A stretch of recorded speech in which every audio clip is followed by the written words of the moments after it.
నమస్తే. Welcome to our channel. This is Amala. ప్రస్తుతం మనతో మాట్లాడడానికి సీనియర్ జర్నలిస్ట్ దాము బాలాజీ గారు ఉన్నారు. వారితో మాట్లాడదాం. Hi sir. Hi. Bigg Boss winner Prashanth మొన్నటి వరకు కేసులో ఉన్నాడు సార్. మొన్నే రిలీజ్ అయ్యాడు. ఆ విషయంలో 14 మందిని అరెస్ట్ చేశారు. మళ్ళీ ఇప్పుడు 24 మెంబర్స్‌ని అరెస్ట్ చేశారు. ఇప్పుడు బిగ్ బాస్ పైన కేసు వేశారు. దాని గురించి ఏమైనా మీ మాటల్లో సార్? బిగ్ బాస్ టీమ్‌కి పోలీసులు ఒక షాక్ ఇచ్చారని చెప్పాలి. అంటే మనం ఇంతకుముందు కూడా చెప్పుకున్నాం, బిగ్ బాస్ టీమ్ అరెస్ట్ అయ్యే అవకాశం ఉందా అనేది మనం కూడా చర్చించాం.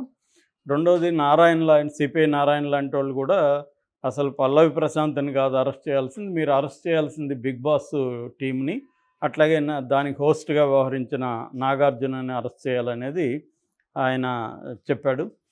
అలాగే చాలామంది కూడా చెప్తున్నారు దీని వెనక ఆ రోజు 17వ తేదీ రాత్రి జరిగిన అల్లర్లు ఏవైతే ఉన్నాయో, అన్నపూర్ణ 7 ఎకరాలు అంటారు, అక్కడే బిగ్ బాస్ హౌస్ కన్స్ట్రక్షన్ ఉంటుందన్నమాట. సో అక్కడ జరిగిన అరాచకాలకి, ప్రాపర్టీ ధ్వంసం చేయడానికి ప్రధాన కారణం బిగ్ బాస్ టీమే అనేది చాలామంది విమర్శలు. ఇతను కాదు, పల్లవి ప్రశాంత్‌ని అనవసరంగా పోలీసులు అరెస్ట్ చేశారు అన్న విమర్శలు చాలామంది చేశారు. సో ఇప్పటి వరకైతే 24 మంది టోటల్గా బిగ్ బాస్ ఇన్సిడెంట్లో భాగమైన వాళ్ళని అరెస్ట్ చేశారు. ఇంకా కూడా అరెస్టులు చేసే అవకాశం ఉందని చెప్తున్నారు. ఈ కాంటెక్స్ట్లో బిగ్ బాస్ టీమ్కి పోలీసులు నోటీసులు ఇష్యూ చేశారు.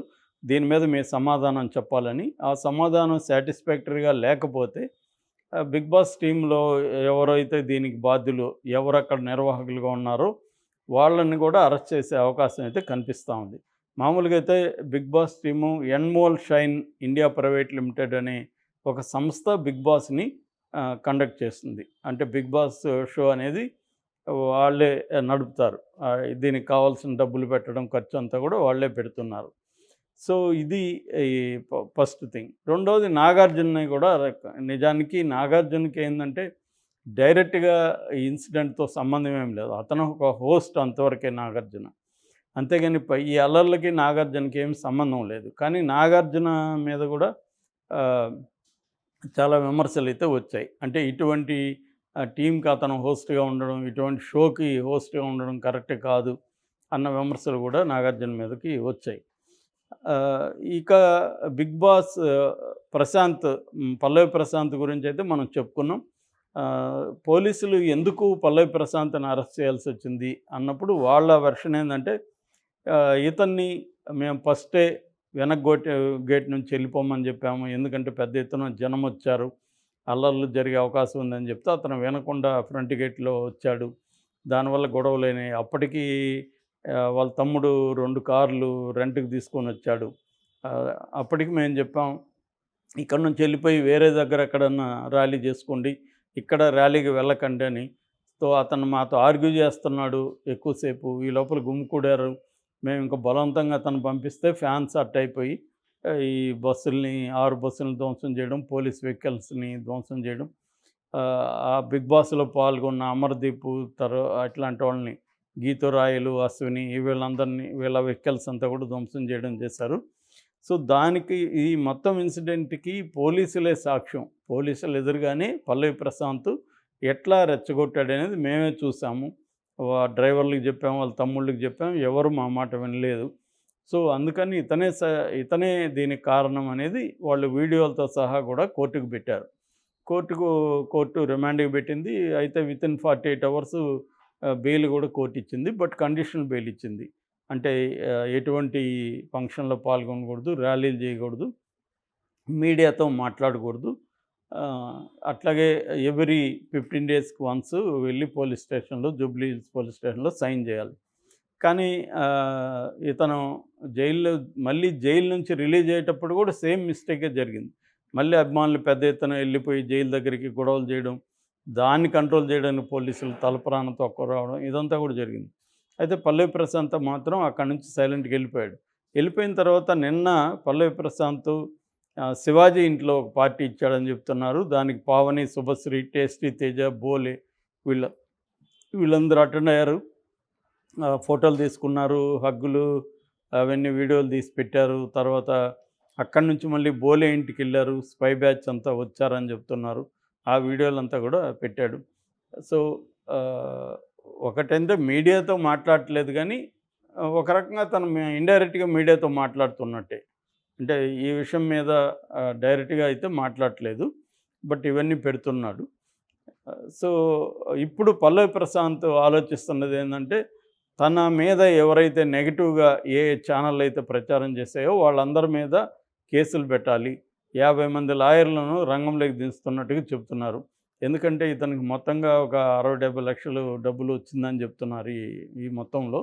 సో డబ్బులు ఉన్నాయి కాబట్టి లాయర్లను పెట్టుకొని నేను మీడియాతో వార్ చేస్తానని కూడా బయలుదేరుతున్నట్టుగా చెప్తున్నాడు. మేబీ అతనికి ఎవరైనా రాంగ్ గైడెన్స్ ఇస్తున్నారో తెలియదు కానీ దిస్ ఈజ్ రాంగ్ అప్రోచ్ యాక్చువల్గా. ఎందుకంటే ఇప్పుడు ఏదో అయిపోయింది. ఇంకా ప్రశాంతంగా అతను కంటిన్యూ కావాల్సిన వ్యక్తి మళ్ళీ కాలు దూకున్నట్టు అవుతుంది, రెచ్చగొడుతున్నట్టు. ఎందుకంటే మీడియాతో ఎవరి మీదని ఎంతమంది మీదని కేసులు పెడతారో ఆ కేసులు ఏమవుతాయి. గతంలో సమంత కూడా కేసులు పెట్టింది. సమంత పెట్టినప్పుడు కోర్టు సమంతకే బుద్ధి చెప్పింది. చూడమ్మా, నువ్వు పబ్లిక్గా పోస్టులు పెడుతున్నప్పుడు దానికి రియాక్షన్స్ నీకు అనుకూలంగానే రావాలని నువ్వు ఎక్స్పెక్ట్ చేస్తే అది కరెక్ట్ కాదు. దానికి రియాక్షన్స్ అనేవి రకరకాల రూపంలో వస్తాయి. ఇప్పుడు ఇతనంతే, ఇతనికి ఫేమ్ రావాలి, డబ్బు రావాలి, అన్నీ రావాలి, కానీ నేను అనుకున్న పద్ధతిలో నాకు కంఫర్టబుల్గా ఉన్న పద్ధతిలోనే రావాలంటే కుదరదు. ఎందుకంటే మీడియా అనేది దాని మోడల్ వేరు, దాని ఫంక్షన్ వేరే ఉంటుంది. అది ఒక్కోసారి నీకు అనుకూలంగా ఉండొచ్చు, నీకు ప్రతికూలంగా ఉండొచ్చు. రెండింటికి సిద్ధంగా ఉండాలి. నీకు సెలబ్రిటీగా నువ్వు ఉండదలుచుకున్నప్పుడు. చిరంజీవి లాంటి వాళ్ళనే ఆ మధ్య క్యాన్సర్ అని ప్రచారం చేసింది మీడియా. ఆయన ఏదో క్యాన్సర్కి వ్యతిరేకంగా ప్రచారం చేయడానికి తన కాంటెక్స్ట్ ఏదో చెబితే అది చేసేశారు. ఎందుకంటే అది అలా వైరల్ అయిపోతుంది. చివరికి ఆయన దానికి ఎక్స్ప్లెనేషన్ ఇచ్చుకోవాల్సి వచ్చింది. ఇలా మీడియా ఏంటంటే ఇప్పుడున్న మోడల్ ఆఫ్ ద మీడియా, నేను చాలాసార్లు చెప్పాను, మోడల్ ఆఫ్ ద మీడియా ఏంటంటే మెయిన్ స్ట్రీమ్ మీడియా ఏమో మీడియా యజమానులే పొలిటికల్ పార్టీలకు సంబంధించిన వాళ్ళు కావచ్చు, సపోర్ట్ చేసేవాళ్ళు కావచ్చుగా విడిపోయారు. ఎందుకంటే వేరే రకంగా మీడియా సర్వైవ్ అయ్యే పరిస్థితి ఇవాళ లేదు. ఏదో కొన్ని రకాల మీడియాలు మాత్రమే ఆబ్జెక్టివ్గా ఉంటూ సర్వైవ్ అవ్వగలుగుతున్నాయి, కానీ మెజారిటీ మీడియా అవ్వట్లేదు. ఇక యూట్యూబ్ ఛానల్ కావచ్చు, వెబ్సైట్లు కావచ్చు, ఇవన్నీ ఏంటంటే వీటి మోడల్ ఏంటంటే దీన్ని ఎంతమంది చూస్తే, ఎన్ని గంటలు చూస్తే అనే దాన్ని బట్టి యాడ్స్ వస్తాయి.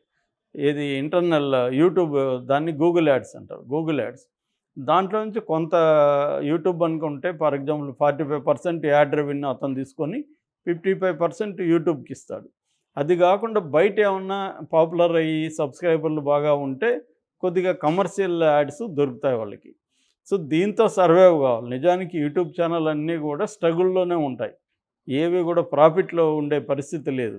కొంతవరకు పొలిటికల్గా వీళ్ళు కూడా ఏదో ఒక పార్టీతో అసోసియేట్ అయ్యి ఆ పార్టీ ఫండ్ ఇస్తే కొంతవరకు సర్వైవ్ అవుతారు. కానీ పొలిటికల్ పార్టీలు యూట్యూబ్ ఛానల్కి పెద్ద ఫండ్ ఏమి ఇవ్వవు. ఎందుకంటే ఇవి వందల్లో వేలల్లో ఉన్నాయి కాబట్టి కాంపిటీషన్ ఎక్కువ ఉంటుంది. ఇప్పుడు పొలిటికల్ పార్టీ ఫండ్ ఇచ్చే బదులు ఆ ఫండ్ పెట్టుకొని వాళ్ళే ఒక ఛానల్ పెట్టుకుంటారు, ఎవరినో ఒక టీమును పెట్టుకొని. అందువల్ల ఇవి వ్యూస్ మీద డిపెండ్ అయ్యి బతుకుతున్నాయి. వ్యూస్ మీద డిపెండ్ అయ్యి బతుకుతున్నప్పుడు వ్యూస్ ఏది ఎక్కువ చూస్తారు జనము, అట్లాంటి వీడియోలు, అట్లాంటి థంబ్నెయిల్ పెట్టడం అనేది అనివార్యంగా మారిపోతుంది ఎవరికైనా. సో ఈ కాంటెక్స్ట్ని అర్థం చేసుకోకపోతే సెలబ్రిటీలు అనేవాళ్ళు ఈ మీడియాతో డీల్ చేయలేరు. అందుకని చాలామంది సీనియర్ సెలబ్రిటీలు ఈ కాంటెక్స్ట్ని అర్థం చేసుకొని జాగ్రత్తగా డీల్ చేస్తుంటారు, ఎక్కడ ఎలా ఉండాలి ఏంటని. ఈ అబ్బాయికి ఫస్ట్ టైము సడన్గా ఫేమ్ వచ్చేసింది, దాన్ని ఎలా డీల్ చేయాలి, డబ్బు ఫేమ్ సడన్గా వచ్చేసరికి చాలామందికి ఏంటంటే ఫెయిల్యూర్ని చాలామంది డీల్ చేయగలుగుతారు, సక్సెస్ని డీల్ చేయలేరు. సక్సెస్ని ఎలా డీల్ చేయాలనేది వాళ్ళకి ట్రైనింగ్ ఉండదు. ఫెయిల్యూర్ అంటే అలవాటు అయి ఉంటుంది. కొంతమంది ఫెయిల్యూర్ని డీల్ చేయలేక ఫెయిల్యూర్ అంటే ఎక్కువ కాలం ఫెయిల్యూర్ని డీల్ చేయలేక ఆత్మహత్యలు చేసుకునే ఇది కూడా ఉంటుంది.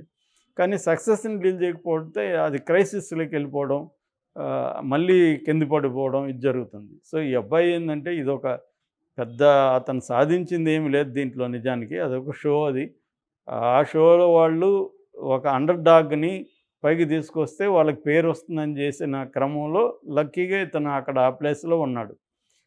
అన్- అది అంతవరకే అతను గొప్ప, నో డౌట్. అంటే అక్కడ వరకు రాగలిగాడు. దాన్ని అట్లాగే చూడాలి తప్ప నేనేదో పెద్ద సెలబ్రిటీ అయిపోయాను అని కానీ అతను అనుకుంటే ఖచ్చితంగా ఇబ్బందులకి గురవుతాడు.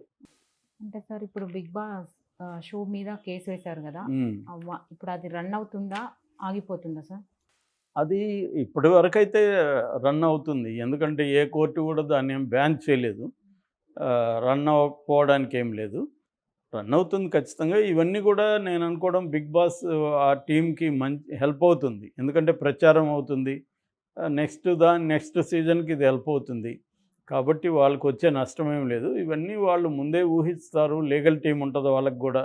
వాళ్ళు కోర్టులో ఫైట్ చేస్తారు.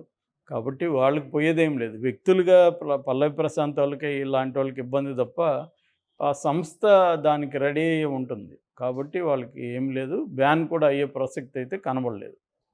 Okay sir, thank you.